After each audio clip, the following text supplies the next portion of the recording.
or Jonathan Facebook page or YouTube channel, or you may be watching on my personal Jonathan Zenz Facebook page. I don't know where you're watching from, but I'm grateful that you're watching and grateful to have you here and joining me. What is the Midday Mindful Moment? It's the opportunity we take every single weekday, right in the middle of the day, to engage in some spiritual practice together. And why do I do this? Well, what I have found is that when I consistently engage in spiritual practice, which is why I do it every single weekday, my life has gotten better. And so I think that that's because of spiritual practice that my life has gotten better. And so I share that with you. Whether you're watching live or on the replay, I would love for you to post a comment and let me know that you are here. I do see that Ariel is here. Good morning and good morning. Hi, Sherry. Grateful to see you here.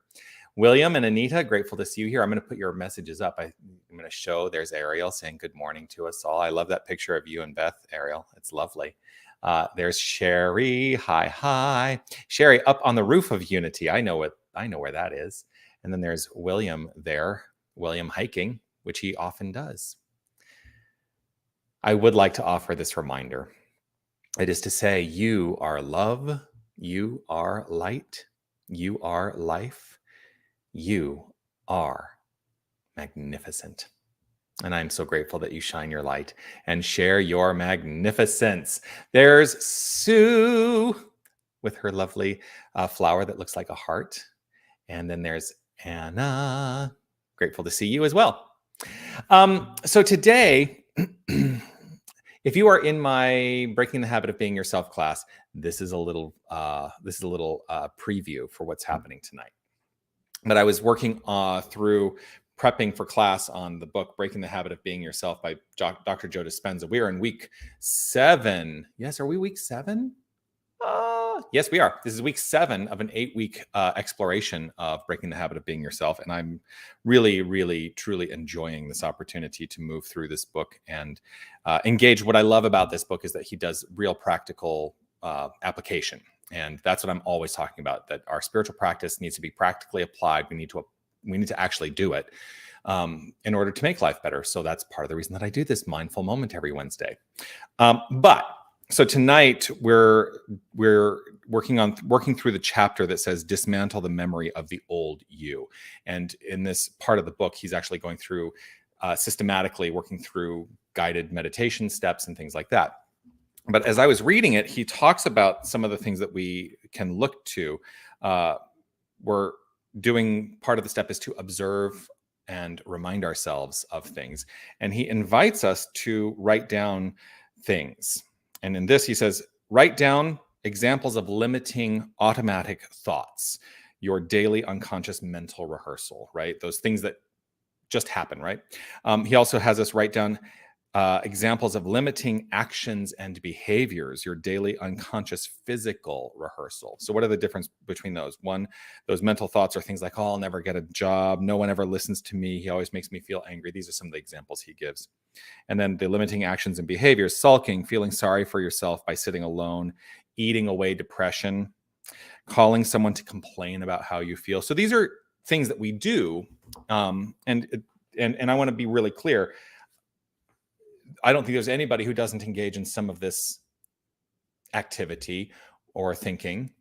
I don't think there's any of us who truly have mastered our minds to such a degree that these never come up for us, right? This is a constant unfoldment of deepening our understanding and awareness. So what this brought to mind today was one of the exercises that I love to do. When I do that, I'm getting excited, right? Called allowing, right? Yes. Nobody knows what I'm saying right to. Ariel's comment there. So here's the thing, though. I'm going to try not to get off track. One of the things I love to do as an exercise is to actually write out what I call a mental balance sheet. So many years ago, when I was first the administrator for a church, as I was studying ministry, and I had to do some of the bookkeeping, and I was learning very quickly what different financial reports were, what they meant, and how to read them and everything. And there was a report that never made a lot of sense to me called the balance sheet, right? And basically, the construct of a balance sheet is you have your assets, those things that have value. Then you have your liabilities. So those are the things you owe. And then the difference, and this is very, very simple terms, the difference between your assets and your liabilities is your equity, which is your value, basically. It is the value of your portfolio, or whatever you want to call it, right? So I came up with this idea once when I was teaching a prosperity class called the mental balance sheet. And what I invite people to do in this exercise is to write out a list of what they perceive are their mental assets, those positive, constructive thoughts and beliefs that we carry with us that we don't ever have to think about, right? And to then let those be listed as your assets, and then list your mental liabilities, those negative, destructive thoughts and behaviors, just like he's talking about. And I love the concept of the liabilities. That's your inner saboteur. It's that part of you that is habitualized, sabotaging everything, right? And that what you do is you take a look and you say, do my assets outweigh my liabilities? And to what degree do they outweigh my liabilities? Because if they're fairly equal, then your mental equity is maybe not going to be so high. So part of it is, if your assets outweigh your liabilities mentally, then you are in a positive relationship. If your assets are less than your liabilities, then you may have some work to do. That's a negative. It's a negative, or you're underwater, right? And I think that when we feel overwhelmed, when we feel overwhelmed by all the things and we start really beating ourselves up, we're actually putting a lot more investment in the liabilities. And that's the thing that puts us underwater, and it feels very heavy. So how do you change it? How do you change it? Well, you invest in your assets. You invest in your mental assets. How do you do that? Well, you're doing it. You're doing it right now by engaging in some form of spiritual practice. I think that is a way to truly engage in investing in your mental assets. And the more you invest in your mental assets, the more they outweigh your mental liabilities, and the greater mental equity you develop, the greater worth, the greater value you may find you have. Does that all make sense? Have I totally blown your mind? Sherry, I love this explanation. I'm grateful. Yeah. It's one of those things that it kind of clicked in for me, and I'm grateful that I think of it in this way sometimes, because I have one of those very structured approaches to understanding life and spirituality. This whole journey for me in spirituality was an intellectual exercise, and the great news is, the more I invest in my assets, the more I invest in my mental assets, the more those outweigh my liabilities. The equity is the way that I become embodied into the expression of my life. So how does that sound? Let's invest in our assets right now through some affirmative prayer treatment. What do you say? If you are safe and comfortable, or if you're in a place that's safe and comfortable and you'd like to close your eyes, feel free to do so. I choose to close my eyes, as it allows me to turn that attention to the inner life of thought and belief, where I can observe in this moment those assets and strengthen them and grow them. And I can also observe, free of judgment, those liabilities. And I can recognize the way in which the assets outweigh the liabilities, strengthening my mental position and value. This is all possible because of this truth that I carry with me and understand wholeheartedly, that there is only one infinite power. There is only one infinite presence. There is only one infinite principle. There is only one infinite creative energy. There is one source. There is one thing going on. There is spirit, the universal harmonizing unfoldment of all that is limitless in its expression, that is limitless in its scope, that is limitless. This universal harmonized spirit and harmonizing spirit is unfolding as all creation. It creates of itself, from itself, as itself. And so all that I perceive in the experiential life, all physical form, everything seen, everything unseen, all things manifest. It's all the unfoldment of spirit. There is no separation. There is this magnificence and nothing else. And this is our identity, the identity of each and every one of us. There is no aspect of our beingness that is not 100% holy and wholly expressed as this spirit. There can be no separation from the infinite. So this is how I understand our place as the infinite.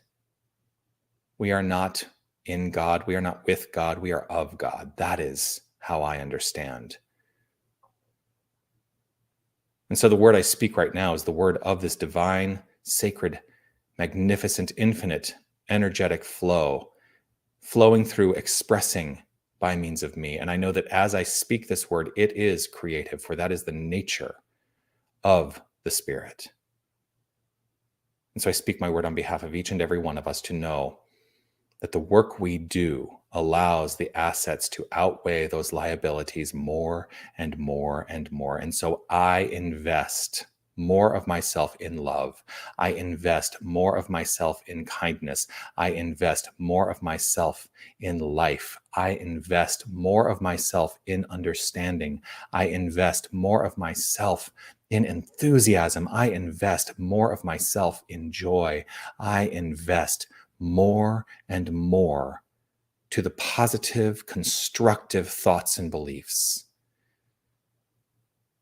And I needn't worry about anything that is in that liability category, because as I make the investment into that which is positive and constructive, it outweighs those liabilities and the value increases. The value of my expression and experience of life increases. And I trust this as so for every single person. Every single person I encounter, every single person within the sound of my voice, I trust that this is so.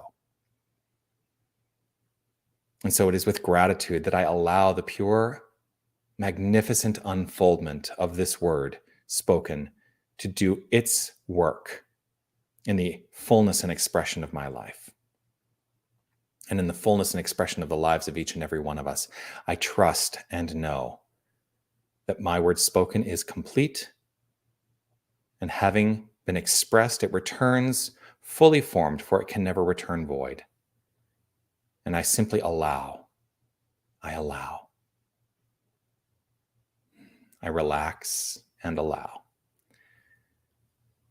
Knowing this to be so, I affirm it by saying, and so it is. Amen.